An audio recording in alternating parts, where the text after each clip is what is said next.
She hid the truth from her children until she lost consciousness. Emily leaned against the wall and squeezed her eyes shut. Her ears were ringing as if someone in the next room had pulled an invisible string and was plucking it with their fingers. The unbearable noise made her want to cover her ears and scream. But she couldn't. Her voice seemed to have vanished. Sparks flashed before her eyes, and she felt her legs growing weaker. She was holding a bag of groceries, milk, bread, a couple of apples, a bag she could barely keep hold of. The street she was walking down after work was deserted. A few cars sped by, and no one noticed the young woman, breathing heavily, clinging to the wall. No one stopped. No one asked, "Are you okay?" She was alone. When the ringing in her ears grew louder, Emily lost her balance and sank to her knees. The bag slipped from her hands and groceries scattered on the asphalt. Her gaze froze on the milk as it rolled toward the curb. It was as if the milk was the most important thing in her life right now. That was all that mattered, not letting it spill, not letting it escape. She reached out for it, but she was too late. The world around her suddenly faded. Emily woke up on the cold ground. Her breathing was ragged, as if through a narrow tube. She tried to get up, but her body refused to cooperate. Nearby, there was a faint rustling sound, like the wind playing with a piece of wrapping paper. She heard footsteps approaching. Someone knelt down beside her. Warm hands gently touched her shoulder. "Hey, are you okay?" The voice was male, tinged with panic. "You need an ambulance." Emily wanted to protest, to say, "No, I'll be fine." But all that came out was a muffled groan. The man was already pulling out his phone. Emily tried again to get up, but her legs wouldn't respond at all. One thought kept hammering in her head. Not the hospital. Please, not that. The kids are at home. They're alone. But the man didn't listen. The call was made. Emily closed her eyes. Tears ran down her cheeks, mixing with the dust on her face. She knew there was nothing more she could do. Everything was now in the hands of strangers. In the ambulance, as Emily slowly regained consciousness, her gaze settled on the ceiling with its large, square lights. They shone dimly, and it felt as though that light was piercing right through her. Nearby, someone was talking, calm but persistent voices from the medics. A woman asked the paramedic something. How long was she unconscious? Is her breathing stable? Emily tried to make out the words, but they all blurred together into a continuous hum. She wanted to ask them to stop the vehicle. She wanted to say that she needed to go home to her kids. But instead, her lips barely moved. The boys, Tyler, Ben. The thoughts swirled in her head like whispers in the wind. She couldn't let herself give up, not like this. But her body wouldn't obey. She clenched her fingers into a fist, as if that might help her regain control. It felt like only a few seconds had passed, but the vehicle had already come to a stop, and she was rolled out on a stretcher into the cold air. Hospital doors, a white corridor, dim lights, the smell of antiseptic. The doctors bustled around her, asking questions. She could hear, "Tests, immediately. Her pulse has dropped. Blood pressure is below normal." Emily tried to say something, but the words caught in her throat. Instead, tears began to stream from her eyes. She felt like a little girl, yanked out of her familiar world and thrown into an unknown one. One of the doctors, a young man with short blonde hair, leaned closer. "Can you hear us? Everything's going to be okay. We'll figure it out." He spoke confidently, but his eyes held more worry than reassurance. Emily nodded, though she wasn't sure if she truly believed his words. Inside, she was torn apart by guilt for leaving her children. She remembered how that morning Tyler had handed her a drawing. She remembered Ben talking about his test. Those were ordinary moments she always cherished, but now they felt so far away. "Mom," she whispered so softly it was barely audible. "My kids." Her words were lost in the surrounding noise. The medical staff had already begun their examinations, and Emily drifted into an uneasy sleep where her children's voices called her name. Emily lay on the hard hospital bed as dawn began outside the window. A dim light filtered through the curtains, marking the divide between yesterday's nightmare and today's unknown. The weakness wouldn't leave her. Every movement took effort, as though her body had doubled in weight. The room was silent. Nurses came and went, checked her vitals, silently jotted down notes, and left her alone again. She had no idea how much time had passed. The clock on the wall had stopped, its hands no longer moved, and the minutes stretched into hours. Emily tried to prop herself up on her elbows, only to sink back down again as a knot of pain tightened in her chest. Her thoughts returned to her children. How were they managing without her? Who was looking after them? Who would take Tyler to that school event he'd been so excited about? Who would review Ben's project he'd spent weeks working on? Tears blurred her vision as the thought hit her that she might never hold them again. Their faces floated before her, so familiar, so loved. I have to get back to them, she thought. I can't leave them behind. No one else can care for them the way I can. But the doctors thought otherwise. Earlier that morning, Dr. Wilson, a man with a serious yet kind voice, had come to see her. He looked into her eyes for a long moment before speaking. "Mrs. Thompson," he began, sitting down beside her bed, "your condition is more serious than we initially thought. We need to run more tests to understand exactly what we're dealing with." "But I can't stay here," Emily interrupted, her voice trembling but determined. "I have 2 children. They're alone at home." The doctor nodded calmly. "I understand, but if you refuse treatment now, you might lose the chance to go back to them at all." Those words hit her like a blow. She couldn't respond. She simply lay there, staring at the ceiling, her heart tightening with fear. The doctor continued, "We're going to do everything we can to get you back on your feet. But you need to work with us. Give us the chance to help." Emily nodded silently, but inside she was torn apart. She wanted to scream, to cry, to beg them to let her go home. But she said nothing. Over and over in her mind, one question kept ringing. What if I never see them again? In the evening, when the lights in the hospital room softened and the nurses stopped checking in so frequently, Emily finally allowed herself to relax a little. She gazed out the window, watching as the orange and pink hues of the sunset reflected off the glass surfaces of the neighboring building. Her body seemed to remind her of every day she'd spent on her feet. Now, lying still, she suddenly realized how utterly exhausted she was. Her thoughts circled around her boys. Ben, the older one, always helped her with small chores around the house and tried to keep Tyler's spirits up. But Tyler, he was still so young. His innocent questions, his smile when he got a perfect score at school, his quiet, "Mom, read me one more story." Emily closed her eyes and tears rolled down her cheeks. She tried to remember the last time she felt healthy, strong, and confident. The last time she laughed without worrying about working double shifts the next day.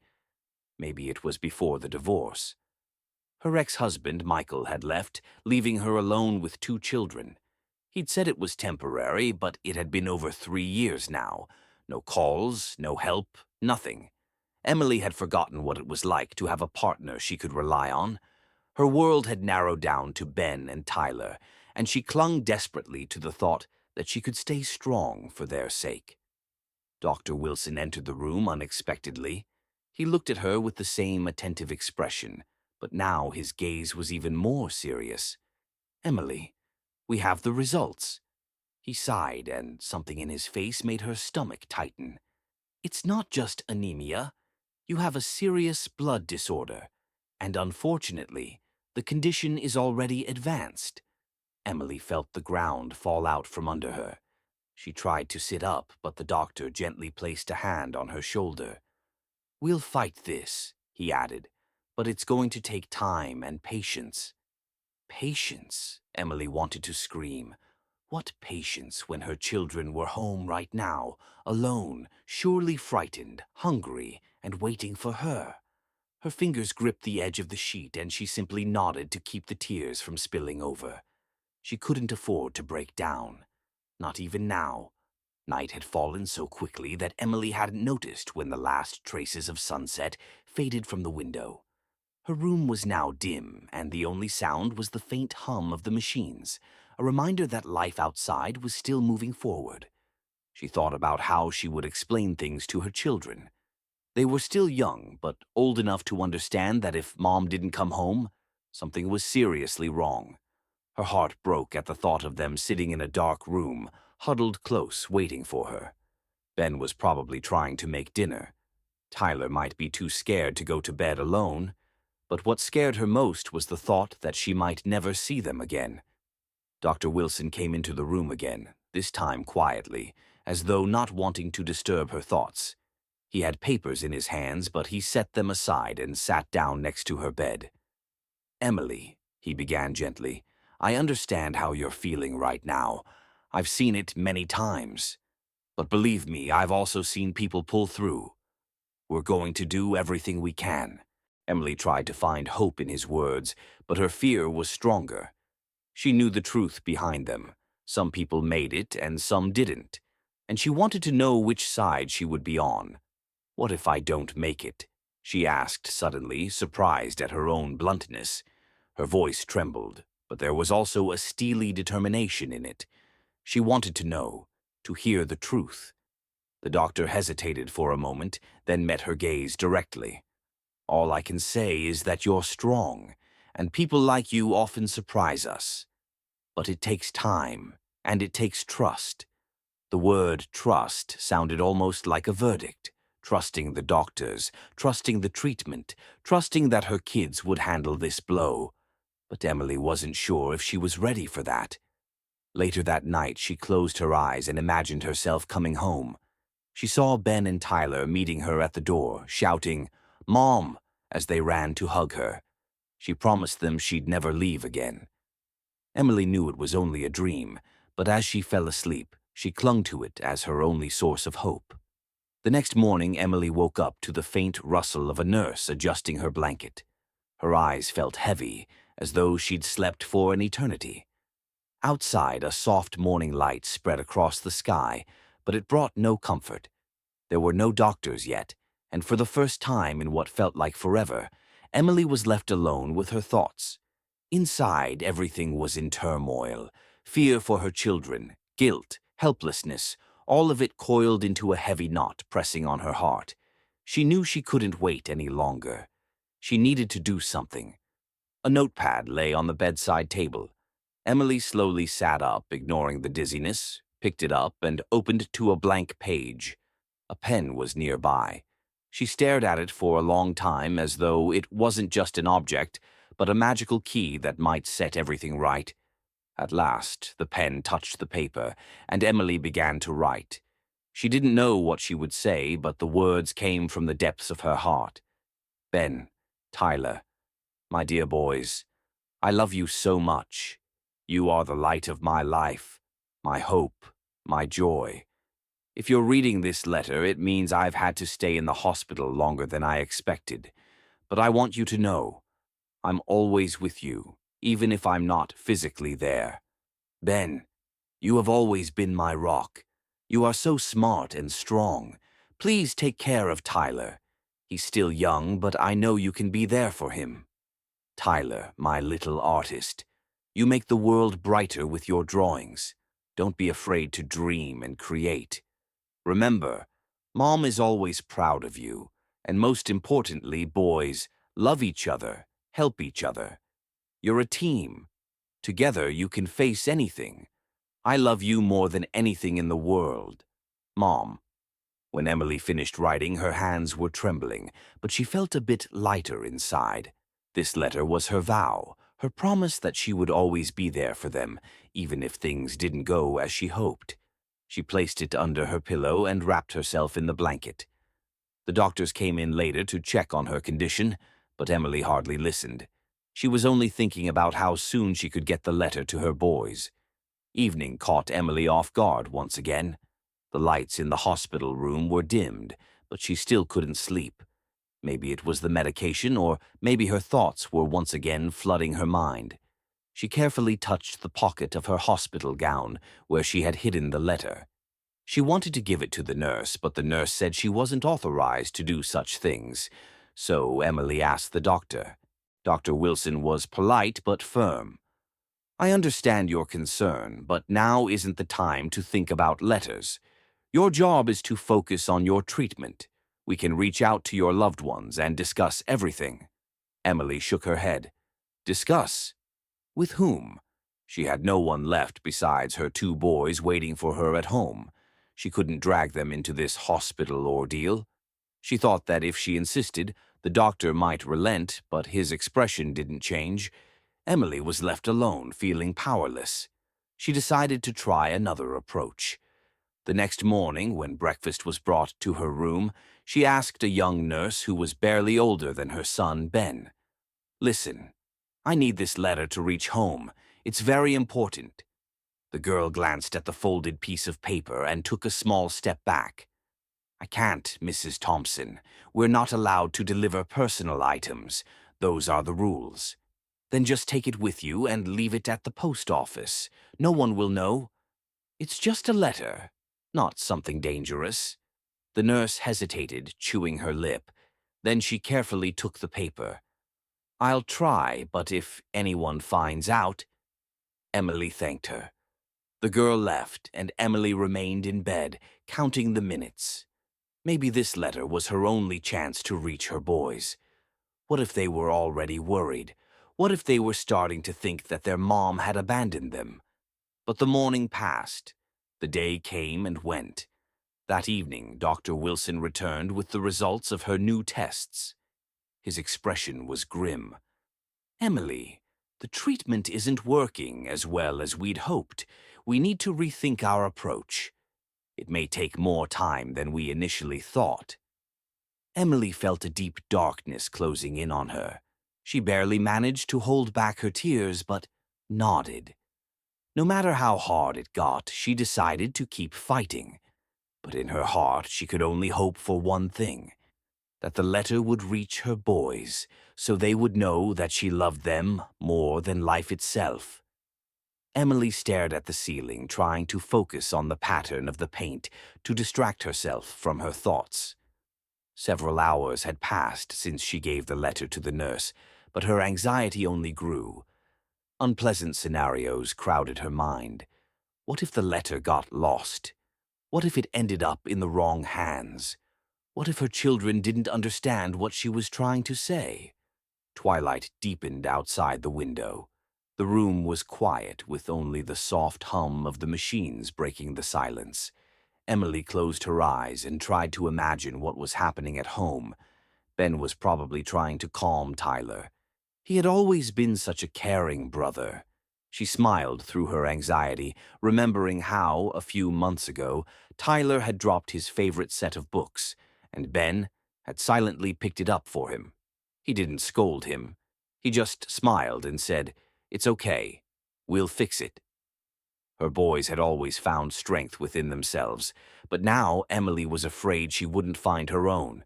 The doctors were kind, the nurses attentive, but every new test result brought more bad news. Her body was weak. The treatment was working too slowly. Many procedures still lay ahead. Emily tried to think of the future, of the day she'd return home, embrace her children, and tell them everything was behind them.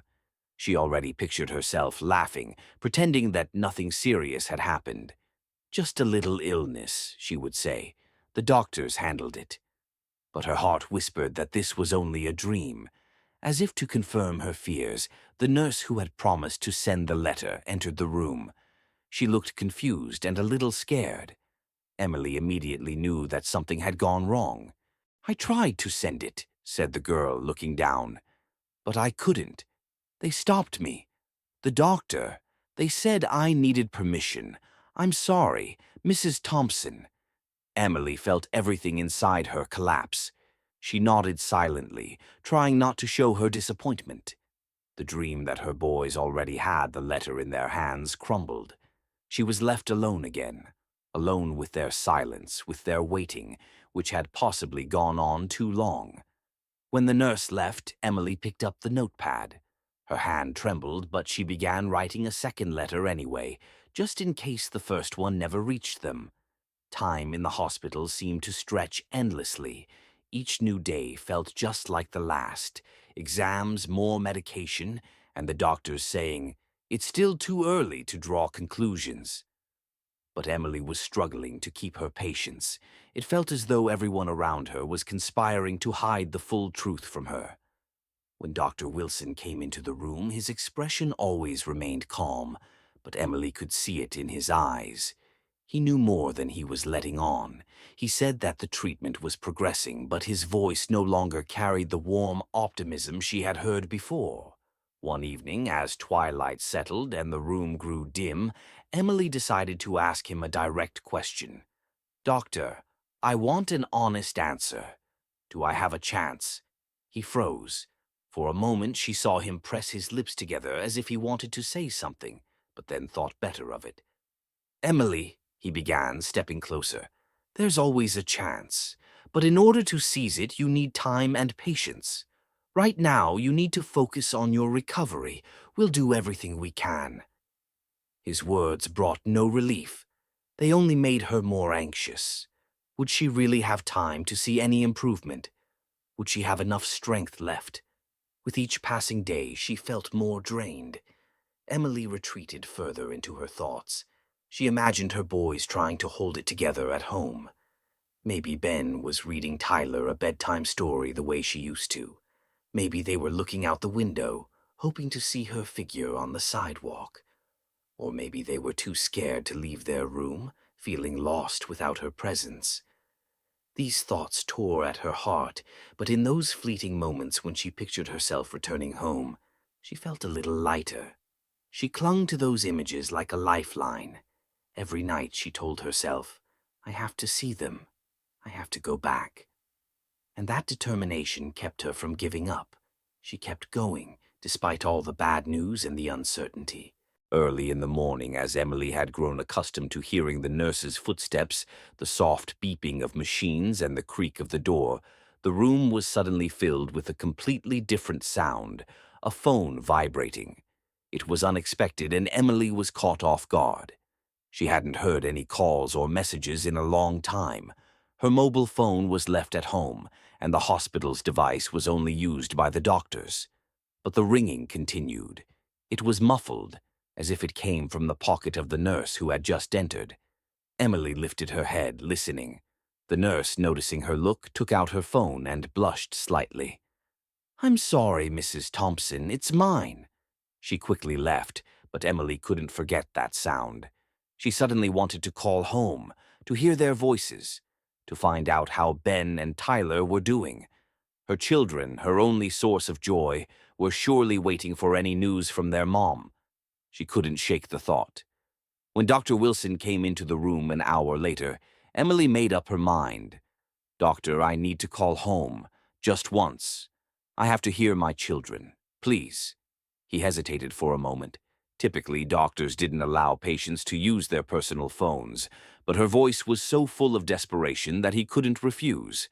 "All right, but make it quick." He handed her his phone.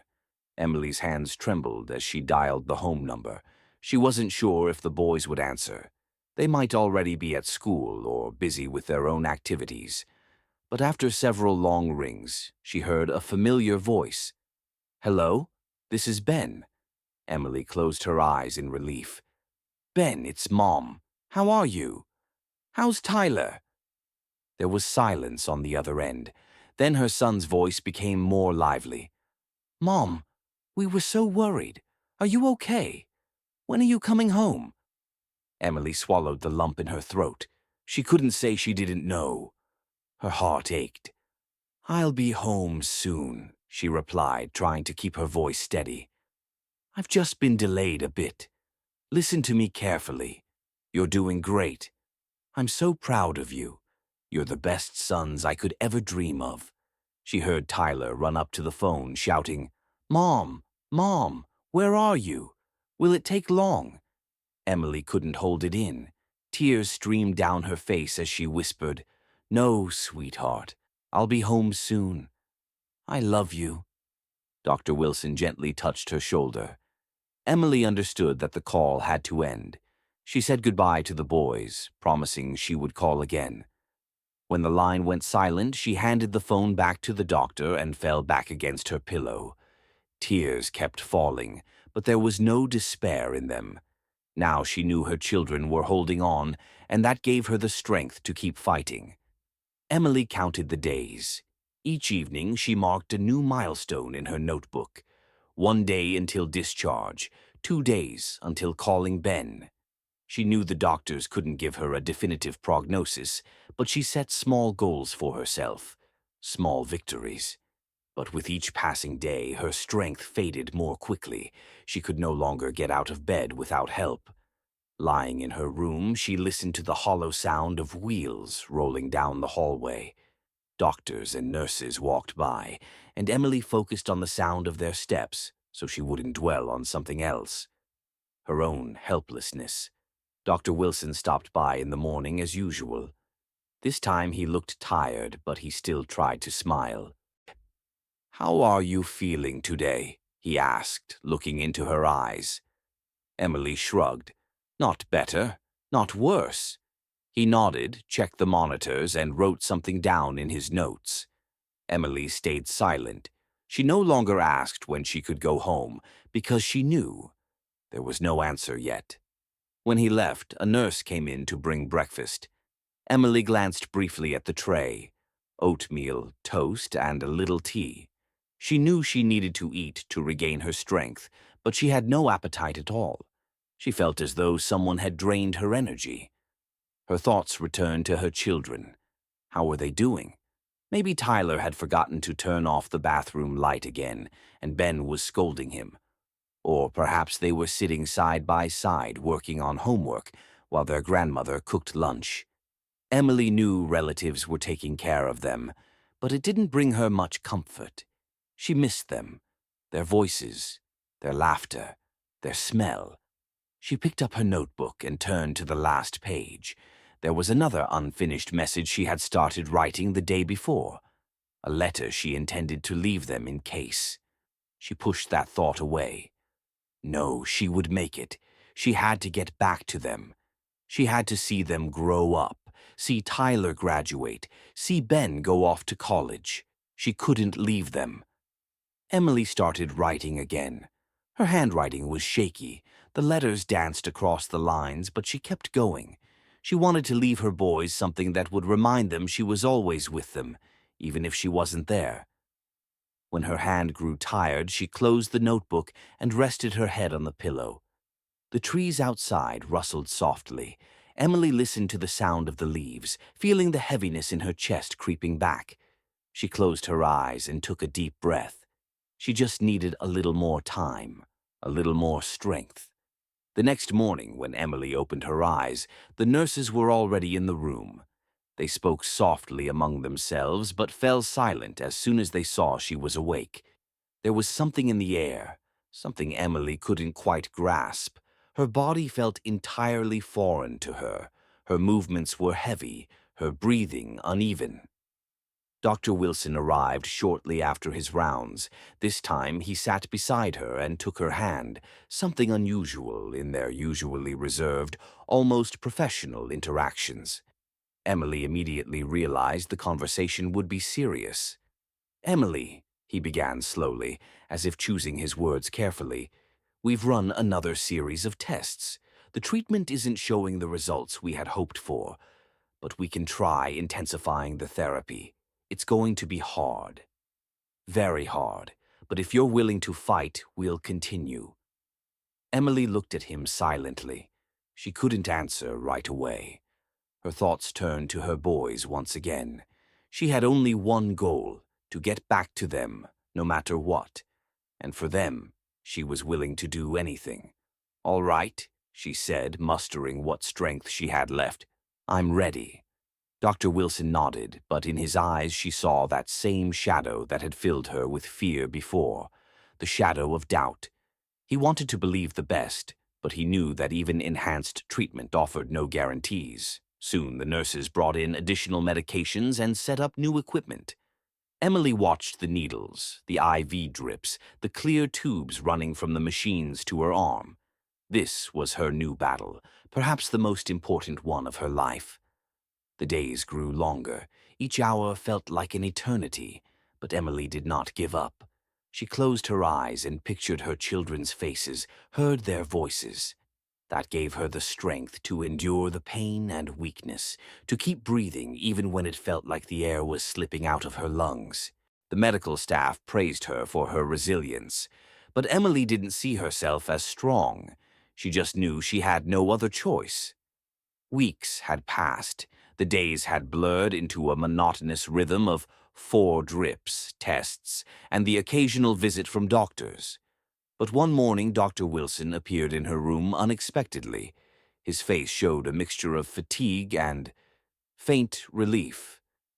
He opened her chart and sat on the edge of the chair beside Emily's bed. "I have something I'd like to share with you," he said, flipping through the pages. "Your latest test results show that your body is starting to respond better to the therapy. This doesn't mean you're on the path to full recovery yet, but it's the first positive sign we've seen in a long time." Emily looked at him, trying to process what he was saying. He wasn't mentioning discharge, but his tone was gentler than usual. It was encouraging, yet it also made her wary. "So, there's a chance?" she asked, listening to her own voice, which sounded quieter than she had expected. "There is," he confirmed, "but it will be a long road. You'll need to be patient and keep going." His words didn't sound triumphant, but they carried a small seed of hope. Emily felt a timid confidence rise within her. She still couldn't stand on her own, still couldn't leave her room unaided, but now there was a faint glimmer of light in her mind. She thought of her boys, Ben, who must be worrying, and Tyler, who was probably already asking their grandmother when Mom would come home.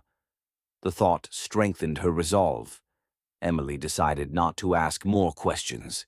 She just needed to keep moving forward. She raised her hand to her chest, feeling a dull ache. It was a reminder of what she had endured. But as she closed her eyes, she once again pictured her sons' faces, their smiles, their warm hugs. She couldn't let herself stop. Now she knew there was still a long journey ahead, but for the first time in all this time, she felt she wasn't alone in the hallway. There was light ahead, and she was determined to reach it. 3 weeks after that hopeful conversation with Dr. Wilson, Emily was finally allowed to return home. She was still weak, her steps unsteady, and her bag was filled with prescriptions and medications. But she paid no attention to that. All she could think about was how soon she would see her sons.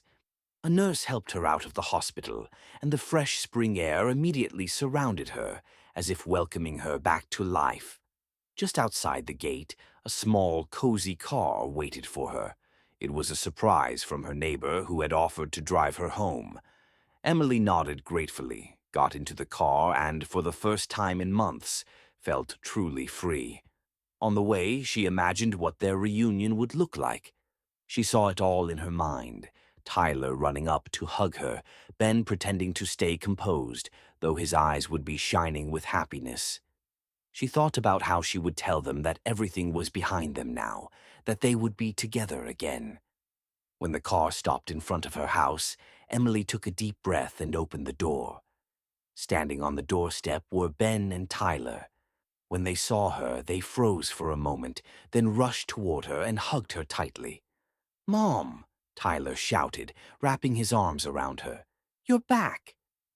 Ben approached a little more slowly, but his hug was just as strong. "I'm so glad you're home," he whispered. Emily closed her eyes to hide her tears. She felt the warmth of their arms, their scent that she had long forgotten. All her fears, all those torturous weeks were left behind. She was home. That evening, they sat around the kitchen table drinking hot chocolate as the boys told her everything that had happened while she was away. Tyler talked about his new school project, and Ben showed photos of something he had been working on. Emily listened to their voices, feeling life returning to her. Now she knew she could face anything. She was ready for any challenges because she was once again with the ones she lived for. Nothing else mattered anymore. Friends, if you enjoyed this story, please subscribe to our channel so you won't miss any new tales. We'd also love to hear your thoughts. Leave a comment to let us know what you think about this story and what topics you'd like to see in the future. Don't forget to give us a thumbs up and click the bell icon so you won't miss our upcoming episodes.